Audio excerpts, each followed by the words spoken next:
Mbak. Hai, siang. Selamat siang. Sorry, aku buka deh. Selamat siang. Ya, apa kabar Mbak? Alhamdulillah baik, sehat. Yang penting sekarang kabar tuh harus sehat. Iya Mbak. Kebetulan ini Mbak, kemarin kan saya melihat Instagram Mbak, terus apakah Mbak pengurus partai juga Mbak? Hmm. Karena saya melihat di apa namanya di Instagramnya Partai Golkar. Iya, Mbak iya, iya. politikus juga. Oke oke. Eh, Terus saya baca-baca juga di mm, Google. mm. Kenapa baca di Google? Terus saya baca-baca di Google, Mbak aktris juga. Ya, di entertain. Kebetulan, tapi sekarang udah belum, Hmm. maksudnya udah agak kurang aktif karena waktu.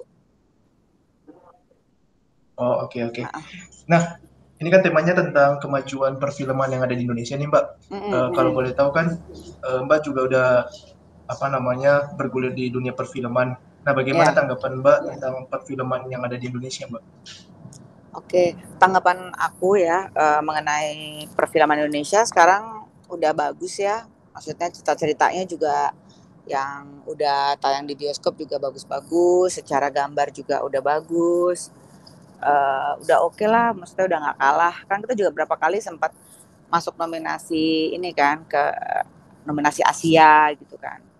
Jadi perkembangan film Indonesia sekarang udah jauh lebih oke, udah jauh lebih bagus.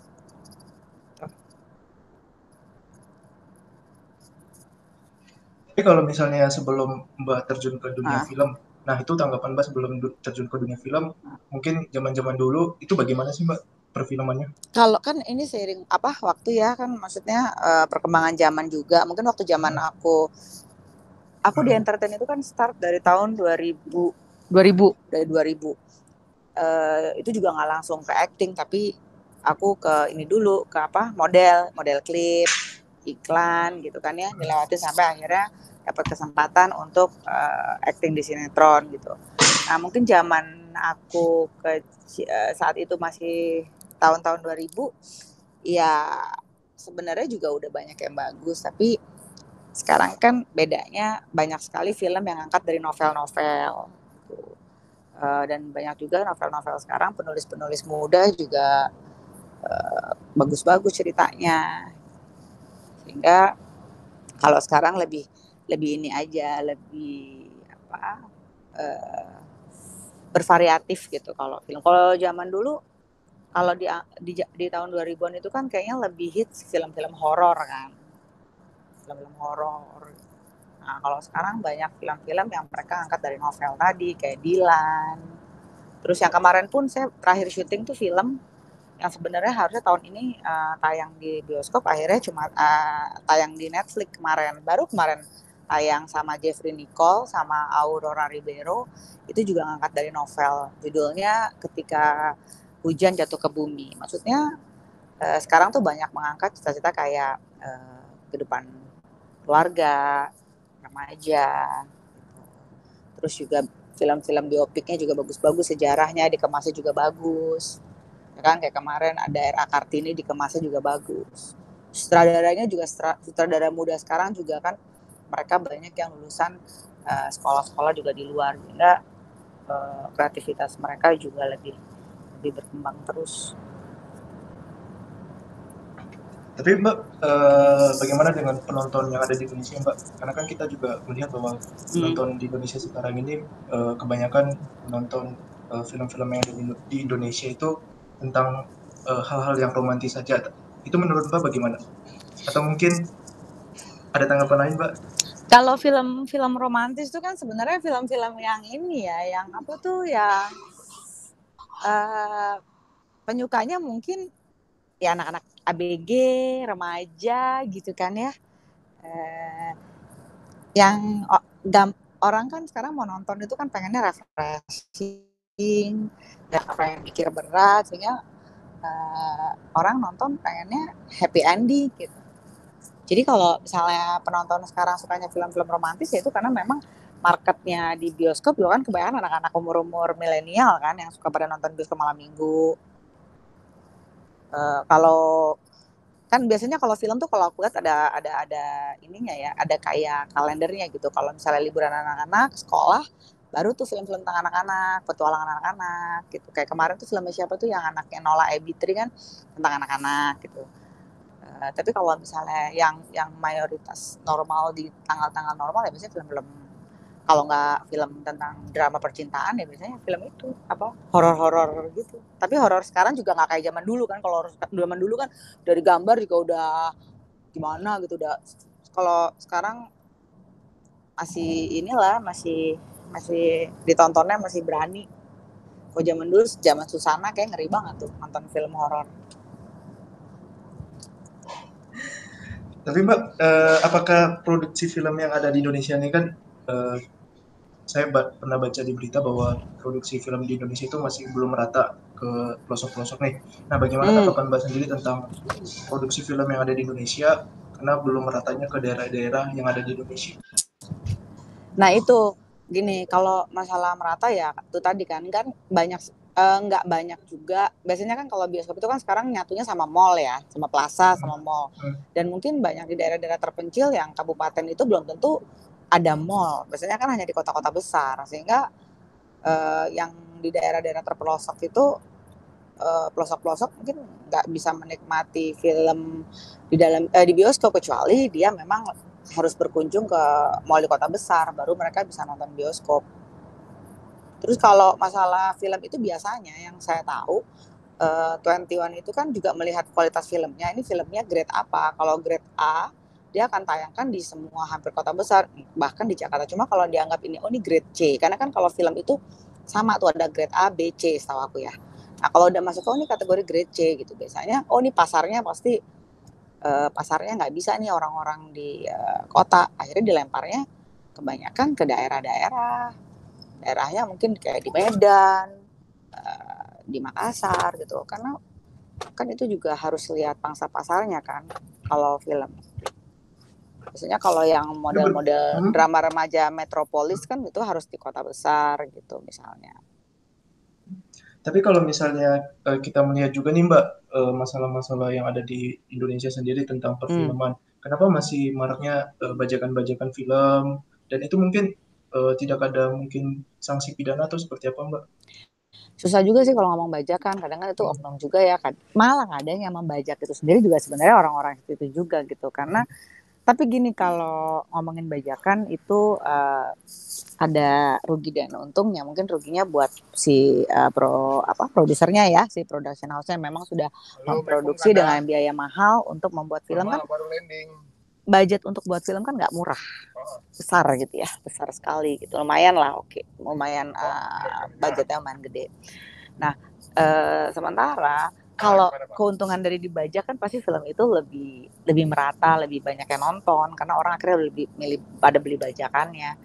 Jadi memang agak sulit dan kalau mau memberantas pembajakan juga susah juga. Sekarang juga udah gampang kan nyarinya di YouTube aja bisa nyari, gitu kan kita bisa nonton cari di YouTube. Jadi apalagi kayak sekarang nih saingan bioskop agak lumayan berat nih, ada Netflix, ada Disney, apa tuh yang baru tuh. Jadi orang lebih suka nonton pakai gadget kan, gitu. Jadi kalau masalah pembajakan agak susah. Tadi susah diberantas sampai pada selesai sampai ketemu ininya karena memang itu jaringannya agak meluas dan menurut aku bahkan mungkin mereka sendiri yang malah memproduksi si bajak si VCD bajakannya itu. Tapi sekarang udah nggak terlalu ya kalau aku lihat di jalan-jalan juga yang jual-jual VCD bajakan tuh udah nggak terlalu banyak karena sekarang udah gampang banget kan, udah bisa cari di YouTube, udah bisa dapat gitu. Jadi bisa nonton lewat YouTube. Dan selain itu Mbak, selain bajakan nih, kan pasti kan ada masalah-masalah yang lebih kompleks nih di dalam perfilman Indonesia. Mungkin Mbak bisa sedikit share mungkin apa sih permasalahan-permasalahan yang kompleks di perfilman Indonesia selain bajakan Mbak? Kalau masalah yang kompleks apa nih untuk produksi, penayangan atau yang sekarang dihadapin perfilman Indonesia? Karena kan bajakan pasti tentunya terjadi masalah juga di perfilman Indonesia. Dan mungkin menurut Mbak sendiri apa yang dihadapi sekarang ini? Kalau masalah sih pasti hanya bicara promo dan daya serap penontonnya, kita bisa narik penonton seberapa banyak. Kadang orang produksi film udah biayanya besar, pakai artis yang pakai ternama sekalipun, tapi kalau promonya kurang, ya penontonnya nggak ada gitu. Akhirnya promonya itu dipakailah dengan acara-acara bikin viral dulu. Yang kayak gini-gini sih, jadi kurang enak ya, harus bikin viral dulu, apa dulu supaya film itu bisa ngangkat. Akhirnya penontonnya bisa ada kan gitu. Kenapa Mbak dibuat seperti viral seperti itu? Mungkin supaya tertarik penonton Indonesia, atau mungkin pasarnya juga kurang di Indonesia. Ya, sekarang di entertain kan, di entertain ini sekarang kompetitornya banyak ya, persaingannya banyak gitu, banyak artis-artis baru muncul. Sekarang bahkan ada selebgram sebutannya kan, selebgram, apalah disebut blogger lah atau apalah gitu ya, sehingga ini kan udah bicara industri. Terus di PH itu sendiri sekarang kalau memilih pemain, mereka karena sekarang juga medsos sangat berpengaruh, sehingga ketika mereka memilih pemain, mereka lihat dulu ini pemainnya ini, talentnya ini punya pengaruh kuat nggak dengan penonton, dia punya follower banyak nggak gitu sih kan. Nah, untuk mendapatkan follower banyak, untuk membuat perhatian orang ya, dia kan harus membuat sesuatu yang viral nih. Kadang bahkan viralnya itu mungkin malah tanda kutip tidak berkualitas atau malah yang ngaco-ngaco kan. Yang penting viral aja dulu. Kalau udah viral, ujung-ujungnya kan dipanggil ke TV, diundang. Ya kan, kanan kiri lah diundang segala macem gitu. Nah itu itu dahsyatnya media sosial tuh.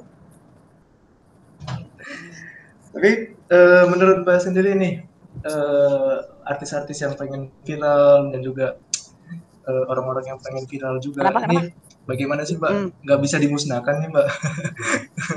Ya, Iya. itu kan bicara nggak mungkin, itu kan bicara marketing ya. Ini kemarin juga sempat aku bahas sama teman-teman ya.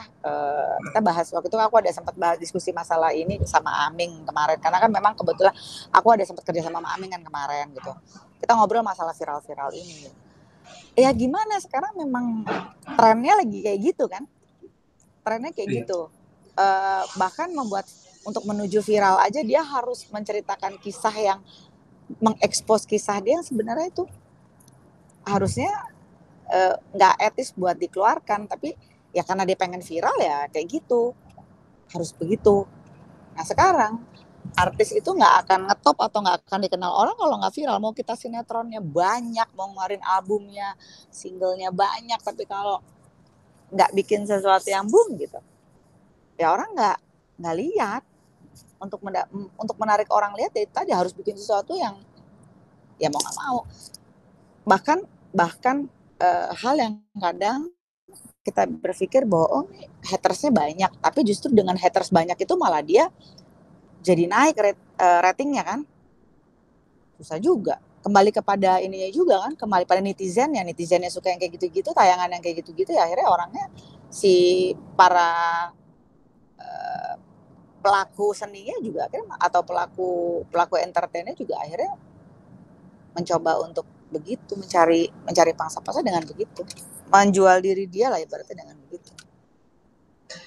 Dan ini Mbak, pemerintah, karena saya juga pernah ngobrol-ngobrol juga sama anak Institut Kesenian Jakarta, katanya bahwa peran pemerintah di Indonesia itu masih kurang. Tetapi kalau misalnya di Korea sendiri kan eh, sudah dibantu dengan suatu hal yang untuk membangkitkan perfilman yang ada di Korea sendiri. Nah, kalau di Indonesia sendiri bagaimana Mbak, pemerintahnya sendiri apakah masih aware atau masih ya biasa-biasa aja dengan perfilman Indonesia? Justru aku lihat pemerintah sekarang malah lebih support kepada dunia entertain ya. Kayak beberapa kali aku lihat film yang waktu pas kemarin belum pandemi gitu, kalau mereka mau launching, bahkan mereka mengundang para tokoh-tokoh pemerintah kan, pejabat-pejabat itu. Jadi mereka sudah mensupport. Terus udah oke kok kalau aku bilang ya, udah bagus. Pemerintah sekarang mensupport dunia seni gitu ya, entertain, atau bahkan mungkin kita ngomongnya skup kecil perfilman udah bagus. Mereka udah udah support sekarang, udah aware lah. Tapi suntikan dana dari pemerintah ke perfilman ada nggak sih Mbak? Kayak Ya misalnya bantuan tergantung kan, untuk kalau misalnya memang filmnya itu kan nggak mungkin juga pemerintah mensupport atau menyuntikkan dana untuk film yang misalnya filmnya itu secara kualitas kurang kurang bagus, misalnya nggak bawa pesan moral ya kan, juga ngapain juga gitu, nggak bagus juga kan kalau kita gandeng pemerintah untuk kayak gitu. Kecuali memang film-film yang itu tadi aku bilang kayak biopik, itu kan memang akan sangat bagus kalau pemerintah juga ikutan support atau ikut apa namanya, menanamkan modal kayak tadi misalnya Mas bilang gitu. Kalau memang filmnya itu kualitasnya bagus. Jadi kalau misalnya film-film horor-horor ece-ece atau misalnya film ya untuk apa juga kan? Untuk pemerintah harus turun atau terjun secara suntikan dana atau apa. Kecuali memang secara personal pemerintah itu punya production house-nya atau memang punya saham ya mungkin ya itu sah-sah aja. Dan kira-kira ini Mbak, kira-kira di Indonesia sendiri nih, menurut Mbak sendiri nih masyarakat Indonesia aware nggak sih dengan perfilman Indonesia? Karena saya juga ini sih Mbak agak miris sih bahwa perfilman di Indonesia juga masih diminati dengan hal-hal yang romantis, tapi ketika ada perfilman yang untuk mendidik suatu masyarakat agak kurang diminatin. Nah itu ya bagaimana Mbak? Itu memang selalu menjadi problem, itu tadi menjadi problem. Kadang tuh masyarakat kita masih suka hal-hal yang kayak gitu, masih suka hal-hal yang menghayal-hayal, masih suka hal-hal dengan yang Cinderella story. Jadi ketika dikasih film yang agak berat dikit, mereka kurang tertarik dibanding ketika ada tayangan film yang Cinderella story, yang hayalan gitu, yang menghayal. Kan kita juga belum bisa kan membuat film kayak sekelas Marvel. Indonesia belum sampai pada situ. Berbicara tentang perfilman Indonesia Mbak nih, kan tadi Mbak juga bilang bahwa kita masih belum bisa untuk membuat film-film yang kayak di luar negeri, kayak Marvel, kayak Spider-Man. Nah itu kenapa sih Mbak tidak ada film seperti itu? Apakah kekurangan dana atau mungkin bagaimana Mbak? Ya dana, ya kan tadi biaya itu kan besar sekali. Iya. Besar sekali. Mungkin sebagai pengusaha perfilman juga nggak terlalu berani untuk berspekulasi dengan dia anggarannya sekian, modalnya tiba-tiba dia bisa balik modal cepat atau dengan bisa menarik penonton yang luar biasa gitu. Terus juga mungkin secara teknologi kita belum mempunyai alat seperti mereka ya, sama kayak seperti di Amerika, di Hollywood gitu. Tapi bukan berarti kualitas film di Indonesia ini nggak bisa maksudnya nggak kalah sama kalah dengan mereka, tapi maksud aku nggak kalah sama mereka dari ceritanya. Sekarang udah mulai kan, udah mulai film-film Indonesia juga masuk ke nominasi-nominasi, makanya maksud aku. Tapi mungkin secara teknologi kita masih belum bisa mengejar. Kalau tadi masih ngomong film-film Marvel, terus apa tuh yang kayak Harry Potter gitu-gitu kan yang harus pakai teknologi canggih gitu. Kalau gitu gini aja, nanti sambil abang. Tapi kalau menurut Mbak sendiri nih, tanggapan perfilman Indonesia dengan negara-negara di abang tunjuklah satu menurut orang Mbak, siapa nanti yang Indonesia itu bertanggung jawab untuk ke nomor berapa kan? Nih? Agenda jadi biar mereka bicarain. Nanti biar bicara mereka bisa bicara. Yang pasti kan kalau Indonesia sama India aja udah jauh. Indonesia sama Hong Kong masih di bawah. Ya, 5 besar masih bisa masuk lah. Informasi ini kan bahwa posisinya di khusus Asia. Oh Asia ini informasi yang nyampai ya. Ya di bawah Hong Kong lah. Tahu nih makanya realnya di mana. Masih kalah jauh dengan film-film Cina Mbak yang sudah mulai action, sudah ada. Karena kan film Cina aja sudah masuk di Hollywood kan. Nah, paling nanti kalau memang kita mau jadi ya masih di bawah Hong Kong lah. Tapi udah oke lah untuk Asia. Dibanding Malaysia masih bagusan film Indonesia. Yang pertama, yang kedua kan gitu. Tim kita ya kalau Bapilu nih kita Ya udah menuju bentuk lah tim tipis sama IP Hong Kong. udara nih, buzzer-buzzer. Dan kira-kira kapan itu Mbak optimalkan perfilman Indonesia bisa serangan memuncaki media film-film yang ada di Asia? media sosial. Karena kan kita Ini juga udah alhamdulillah udah terbentuk nih, Mbak. Nah ini kan sekarang kondisi lagi pandemi. Akhirnya sekarang mau nggak mau perfilman lagi agak turun. Orang mau produksi film juga nggak ada yang nonton. Akhirnya jatuh-jatuhnya tayangnya di Netflix gitu kan. Kalau memang tim teknis sekarang juga susah mau berkreativitas juga bingung nih kondisi lagi pandemi begini. Tapi aku yakin nanti suatu saat pasti kita akan mampu kok seperti itu. Akan bisa. Sip. Gitu. Oke.